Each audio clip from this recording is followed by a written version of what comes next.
नमस्कार दोस्तों, कहानियों के इस चैनल पर मैं शैली आप सबका बहुत बहुत स्वागत करती हूँ। दोस्तों, आज से सावन के सोमवार शुरू हो रहे हैं और मान्यता है कि सावन सोमवार व्रत कथा को पढ़ने से व्यक्ति के सारे दुख दूर हो जाते हैं और सौभाग्य में वृद्धि होती है। हिंदू धर्म के लोगों के लिए सावन महीने का बड़ा महत्व है। इस महीने भगवान शिव की विशेष पूजा अर्चना की जाती है। इस महीने पड़ने वाले सोमवार व्रत का भी काफी महत्व माना जाता है। शिव पुराण के अनुसार जो व्यक्ति सावन सोमवार के व्रत रखता है, भगवान शिव उसकी सारी मनोकामनाएं पूर्ण करते हैं। कोई भी उपवास बिना व्रत कथा के अधूरा माना जाता है। तो आइए सुनते हैं सावन सोमवार की पवित्र कथा। प्राचीन समय की बात है। एक साहूकार था जो भगवान शिव का भक्त था। उसके पास धन धान्य की तो कोई कमी नहीं थी, लेकिन संतान न होने के कारण वो परेशान रहता था और इसी कामना को लेकर शिव जी के मंदिर रोजाना दीपक जलाता था और उनकी भक्ति करता था। उसके भक्ति भाव को देखकर एक दिन माता पार्वती ने शिव जी से कहा कि प्रभु, यह साहूकार आपका अनन्य भक्त है, उसकी मनोकामना की पूर्ति करें। शिव जी बोले कि हे पार्वती, इस साहूकार के पास पुत्र नहीं है, जिस कारण ये दुखी रहता है। माता पार्वती ने आग्रह किया कि हे ईश्वर, कृपा करके आप इसे पुत्र रत्न का वरदान दे दीजिए। तब भोलेनाथ ने कहा कि हे पार्वती, इसके भाग्य में पुत्र का योग नहीं है। ऐसे में अगर इसे पुत्र प्राप्ति का वरदान मिल भी जाए तो उसका पुत्र केवल 12 वर्ष तक ही जीवित रहेगा। यह सुनने के बाद भी माता पार्वती ने भगवान शिव से साहूकार को पुत्र का वरदान देने के लिए आग्रह किया। माता के बार बार कहने से भोलेनाथ ने साहूकार को पुत्र का वरदान दिया, लेकिन साथ ही ये भी बता दिया कि वह पुत्र केवल 12 वर्ष तक ही जीवित रहेगा।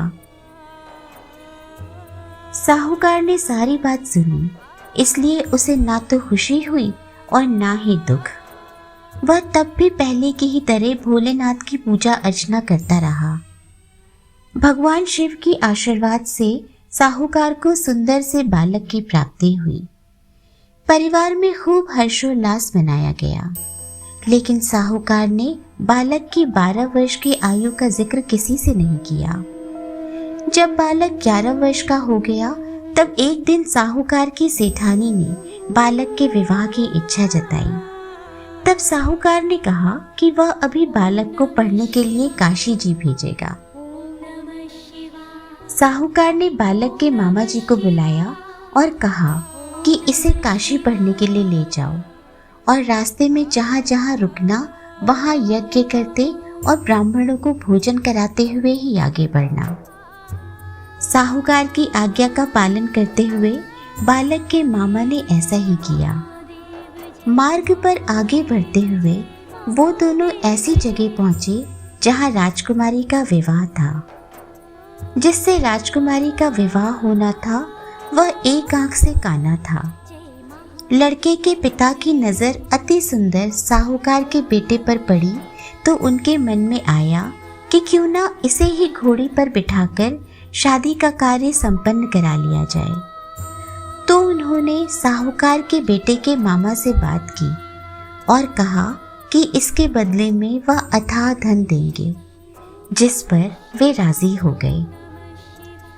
इसके बाद साहूकार का बेटा विवाह की वेदी पर बैठ गया और जब विवाह हो गया तो उल्टे जाने से पहले राजकुमारी की चुंदरी के पल्ले पर लिखा कि तेरा विवाह तो मेरे साथ हुआ, लेकिन जिस राजकुमार के साथ तुझे भेजेंगे वह तो एक आंख का काना है। जब राजकुमारी ने अपनी चुनरी पर यह लिखा हुआ पाया तो उसने राजकुमार के साथ जाने से मना कर दिया। बारात वापस लौट गई। उधर मामा और भांजे काशी जी पहुंच गए। एक दिन जब मामा ने यज्ञ रचा था और भांजा बहुत देर तक बाहर नहीं आया, तब मामा ने अंदर जाकर देखा कि उसके भांजे की तो मृत्यु हो चुकी है। वह बहुत परेशान हो गया, लेकिन सोचा कि अभी रोना पीटना मचाया तो ब्राह्मण चले जाएंगे। उसने यज्ञ का कार्य पूरा किया और फिर भांजे के जाने के दुख में रोना पीटने लगा। उसी समय शिव पार्वती उधर से जा रहे थे, तो माता पार्वती ने शिव जी से पूछा, हे प्रभु, ये कौन रो रहा है? तभी उन्हें इस बात का पता चला कि ये तो साहूकार का पुत्र है, जिसकी उम्र केवल 12 वर्ष तक ही थी। तब माता पार्वती कहती हैं कि हे स्वामी, इसे जीवित कर दें, अन्यथा रोते रोते इसके माता पिता के प्राण निकल जाएंगे। माता पार्वती के बार बार आग्रह करने पर भोलेनाथ ने उसे जीवन दान दे दिया। लड़का ओम नमः शिवाय करते हुए जी उठा और मामा भांजे दोनों ने ईश्वर को धन्यवाद दिया और अब ये दोनों अपनी नगरी की ओर लौटने लगे। लौटते हुए रास्ते में वही नगर पड़ा जहाँ राजकुमारी ने उन्हें पहचान लिया। तब राजा ने राजकुमारी को साहूकार के बेटे के साथ बहुत सारे धन धान्य के साथ विदा किया। उधर बालक के माता और पिता छत पर बैठे थे। उन्होंने यह प्रण ले लिया था कि यदि उनका पुत्र सकुशल ना लौटा तो वह छत से कूदकर अपना जीवन त्याग देंगे। तभी लड़के के मामा ने आकर साहूकार के बेटे और बहू के आने का समाचार सुनाया। समाचार सुनकर दोनों प्रसन्न हो गए और उन्होंने अपने बेटे बहू का स्वागत किया। शिव जी ने साहूकार को सपने में दर्शन देकर कहा कि तुम्हारे पूजन से मैं प्रसन्न हुआ। इसी प्रकार जो भी व्यक्ति इस कथा को पढ़ेगा या सुनेगा, उसकी समस्त परेशानियां दूर हो जाएंगी और मनोवांछित फल की प्राप्ति होगी। दोस्तों, यह एक पौराणिक कहानी है और पौराणिक कहानियों की सत्यता का प्रमाण हमें कहीं से मिलता तो नहीं है, लेकिन मनुष्य अपनी आस्था अनुसार उसे स्वीकार कर लेना चाहता है। खैर, सत्यता अथवा असत्यता पर तर्क करना यहाँ हमारा प्रयोजन नहीं। कहानी निसंदेह काल्पनिक हो सकती है, जैसे कि हर कहानी अपने रचनाकार के मन और विचारों के गढ़न का एक प्रत्यक्ष रूप होती है। लेकिन इस कथा से एक बात जरूर स्पष्ट होती है कि मनुष्य अपने सकारात्मक विचारों एवं ईश्वरत्व के प्रति अपनी अटूट श्रद्धा को यदि कायम रखे तो अवश्य ही विधाता को अपना नसीब स्वयं अपने हाथों से बदल देने के लिए मजबूर कर सकता है। यह मानव हृदय एवं उसके अडिग विश्वास की परीक्षा एवं उसके स्वयं की इच्छानुसार बदलने वाले परिणाम का तथ्य परिलक्षित होता है। इसी के साथ आज विदा लेती हूँ।